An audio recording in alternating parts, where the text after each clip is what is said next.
शानदार फैसला। हम जैसे छोटे दिमाग वाले लोग समझते हैं कि पेपर लीक रोकना हो तो पेपर लीक कराने वालों को पकड़ो, सिस्टम में ईमानदार लोग बैठाओ, परीक्षा प्रक्रिया मजबूत करो। लेकिन यही तो फर्क है आम आदमी और दूरदर्शी सोच में। मान लीजिए किसी स्कूल में एक बच्चा नकल करते पकड़ा गया, अब हम और आप क्या करेंगे? बच्चे को सजा देंगे? नहीं, हमारी प्रशासनिक प्रतिभा कहती है कि पूरी क्लास को सस्पेंड कर दो। आखिर नकल उसी क्लास में हुई थी, बाकी बच्चे वहां मौजूद ही क्यों थे? टेलीग्राम बंद होने के बाद मुझे अचानक समझ में आया कि विकास के नाम पर पेड़ क्यों काटे जा रहे हैं। अब तक हमें लगता था सड़क बन रही है, मेट्रो बन रही है, शहर आधुनिक हो रहा है। असल में शिक्षा व्यवस्था को सुरक्षित किया जा रहा है, क्योंकि पेपर लीक तब होता है जब कागज होता है, और कागज तब होता है जब पेड़ होते हैं।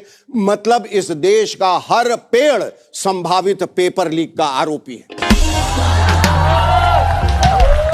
आप सोचिए, नहीं आप सोचिए, जिस पेड़ को आप ऑक्सीजन का स्रोत समझ रहे हैं, सरकार उसे भविष्य के लीक हुए प्रश्न पत्र के रूप में देख रही है। यही विजन आम आदमी नहीं समझ सकता। अब तो मुझे इस साल कमजोर मॉनसून पर भी शक होने लगा है। कहीं ऐसा तो नहीं कि बरसात पर भी अस्थायी प्रतिबंध लगा दिया जाए, क्योंकि न होगी बारिश, न उगेंगे पेड़, न बनेगा कागज, न होगा पेपर और न होगा पेपर लीक। इसे कहते हैं समस्या की जड़ तक पहुंचना।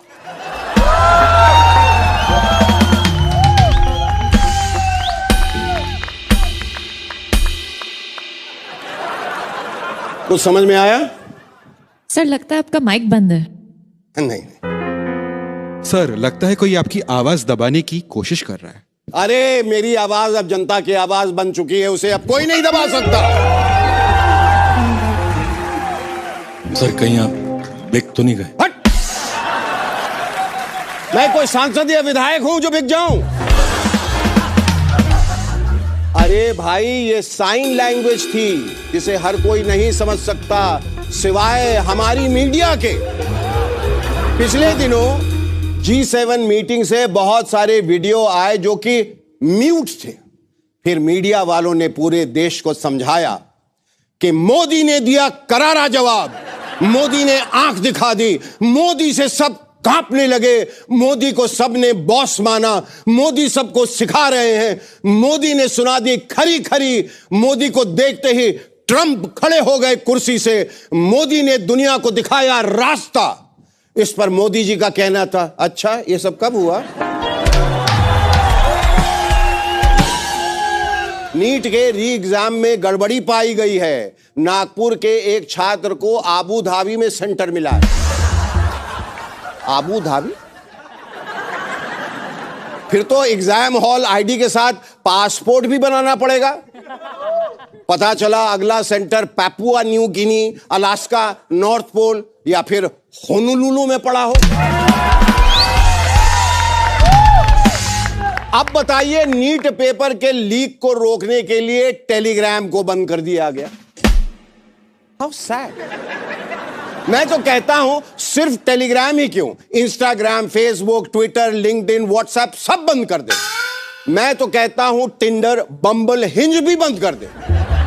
क्या पता लेफ्ट स्वाइप में पेपर लीक हो रहा हो। ये भेजा, ये भेजा, ये भेजा, ये भेजा। भाई पेपर का क्या भरोसा, कहीं से भी लीक हो सकता है। हाँ, यह भी मुमकिन है कि लोग डाकियों को देखकर अब बोले पकड़ो इसे, इसे पकड़ो, इसी ने लीक किया होगा। हो सकता है उसका सीक्रेट कोड हो, डाकिया डाक लाया, डाकिया डाक लाया, डाकिया डाक लाया। Now that's really dark. कुछ लोगों का मानना है कि इतना सब कुछ करने की जगह अगर शिक्षा मंत्री का इस्तीफा एक बार ट्राई कर लिया जाए तो क्या हर्ज है। क्या पता कृपा वहीं रुकी हो। फिर भी लीक ना रुके तो मैं तो कह रहा हूं कि नीट के एग्जाम करवाने ही बंद कर दे। ना रहेगा नीट, ना होगा लीक। लेकिन एक बात समझ में नहीं आ रही कि अगर नीट के एग्जाम ही नहीं होंगे तो फिर राहुल जी क्या करेंगे।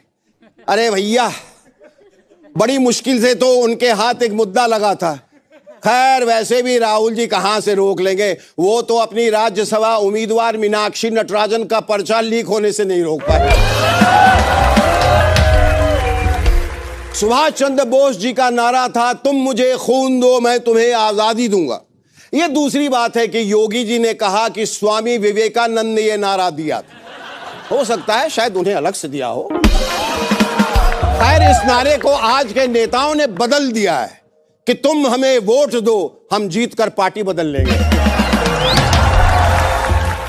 इन दिनों टीएमसी की हालत देखिए, कुछ समझ में नहीं आ रहा कि कौन आ रही है, कौन जा रही है, कितने रहेंगे, कितने चले जाएंगे। ये तृणमूल ना हो गया, कंदमूल हो गया। जो भी आ रही है अपने हिसाब से काट काट के ले जा रही है। राष्ट्र में एक कैंपेन चल रहा था सेव टाइगर, लेकिन महाराष्ट्र में कैंपेन चल रहा है ऑपरेशन टाइगर।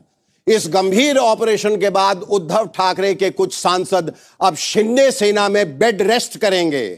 भाई समझा कीजिए, बड़े ऑपरेशन के बाद ये जरूरी भी होता है, कॉन्वेलेसेंस।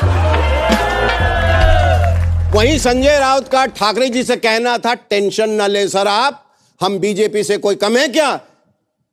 नहीं समझे, बीजेपी को भी तो 2 ही लोग चला रहे हैं। वैसे गौर करने वाली बात यह है कि इनमें से बहुत सारे सांसद सीधे भाजपा में शामिल नहीं हो रहे हैं। उन्हें शिंदे सेना, जदयू और त्रिपुरा की एक नई पार्टी में भेजा जा रहा है। यह तो बिल्कुल वही बात हो गई कि पहले के जमाने में जब घर में रिश्तेदार ज्यादा आ जाते थे तो खास खास रिश्तेदारों को घर में सुलाया जाता था और कुछ दूर दराज के रिश्तेदारों को पड़ोसियों के यहां। अब सुलाया कहीं भी जाए, लेकिन रिश्तेदार तो वो उन्हीं के होते थे ना। वहीं बीजेपी वालों का कहना है कि इन पार्टियों में जो भी सांसदों को लेकर तोड़ फोड़ हो रही है उससे हमारा कोई लेना देना नहीं। इस पर मुझे एक कहानी याद आ रही। एक राजा था। फिर से राजा था? हाँ, ये वो वाला, ये दूसरा राजा है। सर सारे राजा एक जैसे ही होते हैं। एक राजा था, उसकी 165 रानियां थी। एक दिन एक दरबारी आया, बोला महाराज की जय हो। महाराज बोले क्या खबर लाए हो? उसने कहा महाराज आपकी 165वीं रानी के यहां पुत्र रत्न की प्राप्ति हुई है। राजा हैरत में आ गया, बोला ये कैसे मुमकिन है, मैं तो कई सालों से उसके यहां गया ही नहीं। इस पर दरबारी बोला महाराज आपके नाम की महिमा ही इतनी है कि कई बार आपको जानने की जरूरत नहीं पड़ती, आपके नाम से ही काम हो जाता है। पिछले दिनों पश्चिम बंगाल में एक बिल्डिंग की दूसरी मंजिल में आग लग गई और 8वीं मंजिल में रखी 4000 ईवीएम जल गए। मुझे तो लग रहा है उन्होंने आत्मदाह किया होगा। भाई उनके ऊपर इतनी तोहमतें लगाई गई, इतना जलील किया गया उन्हें कि तंग आकर उन्होंने खुदकुशी की। कुछ लोगों का कहना है कि राहुल गांधी को कोटा शहर में बच्चों से अंग्रेजी में नहीं हिंदी में बात करनी चाहिए थी। बताइए, राहुल जी को कह रहे हैं कि हिंदी में बात करनी चाहिए, उधर मोदी जी को कह रहे हैं कि उनको G7 में जाकर अंग्रेजी में बात करनी चाहिए थी। कोई संजय राउत को कह रहा है कि उन्हें बात ही नहीं करनी चाहिए। शिक्षा मंत्री धर्मेंद्र प्रधान को लोग कह रहे हैं कि भैया हिंदी में, अंग्रेजी में या उड़िया में, किसी भी भाषा में सही बात तो कीजिए। खबर है कि अयोध्या में राम मंदिर के एक कर्मचारी लव कुश मिश्रा के घर से 10 लाख रुपए बरामद हुए जो उसने गोबर में छुपा रखे।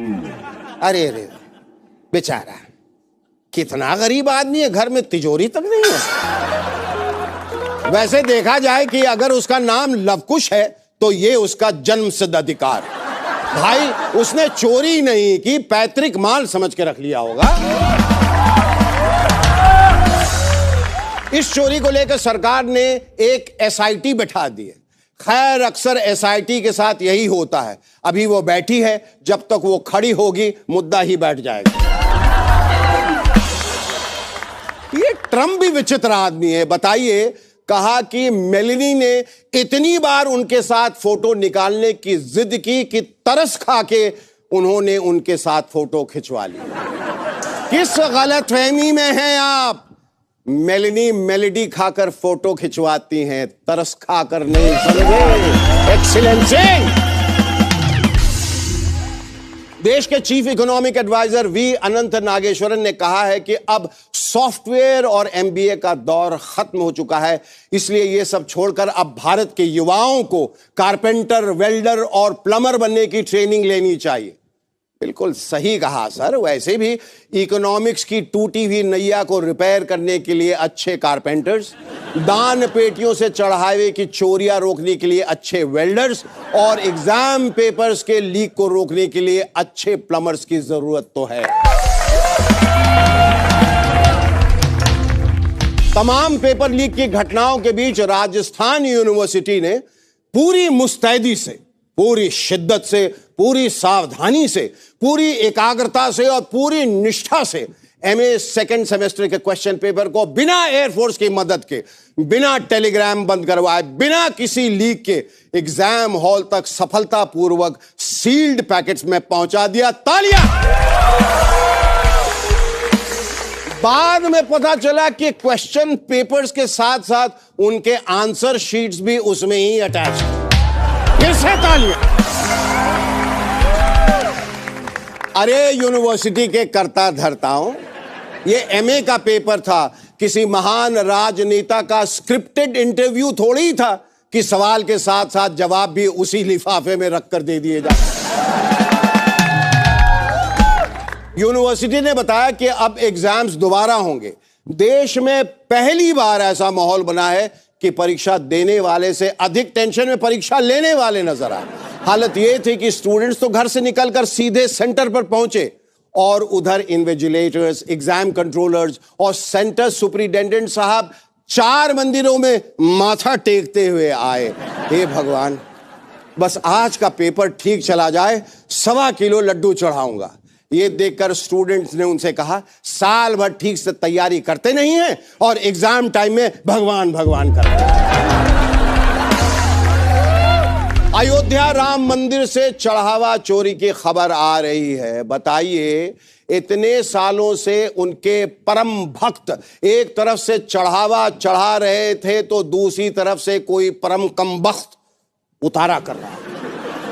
सुना है कि राम जी के गले से हार और पादुका भी चोरी हो गई। अयोध्या ने हजारों साल पहले राम जी की खड़ाऊ लेकर उन्हें वनवास भेज दिया था और इस बार वहीं के कुछ पापियों ने उनकी चरण पादुका चुरा ली। प्रभु, आपको निराश होने की आवश्यकता नहीं। अयोध्या का अपने राजा का दिल दुखाने का पुराना इतिहास। My guest on Shaker tonight is the choreographer turned director turned YouTube queen. Feisty, gutsy, intelligent, innovative. She is my Helen of Troy. She may not have launched 1,000 ships, but has definitely launched 1,000 hips. Witty and outspoken, bold and beautiful, ladies and gentlemen, please welcome the magnificent, effervescent, and omnipresent Farah Khan.